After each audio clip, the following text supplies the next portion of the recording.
ધારી, ચલાલા અને વિસાવદર કે જેને બ્રોડગેજથી વંચિત રાખવામાં આવેલી છે, ત્યારે ગઈકાલે એટલે કે તારીખ 1/6/2026ના રોજ ધારી શહેરની અંદર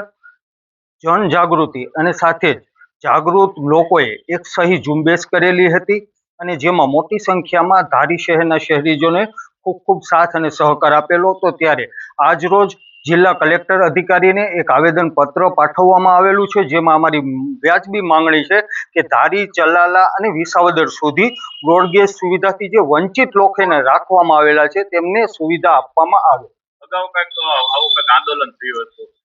મીટર ગેજ માટે એક આંદોલન કરવામાં આવેલું હતું અને જેની અંદર માનની સાંસદે અમારી વ્યાજબી માંગણીને સંતોષી હતી, પરંતુ એ અમને લોલીપોપ એક્સપ્રેસ આપવામાં આવેલી છે, કારણ કે જે ટ્રેન અમને ચલાલાથી જુનાગઢ વચ્ચે દોડાવવામાં આવી રહેલી છે, જે છે તો મીટર ગેજ ટ્રેન સુવિધા, પરંતુ ભાડું વસૂલવામાં આવે છે ડબલ એક્સપ્રેસનું, અને જે જૂના સમયપત્રક પણ પ્રમાણે નથી અને જૂના ભાડા પ્રમાણે પણ નથી।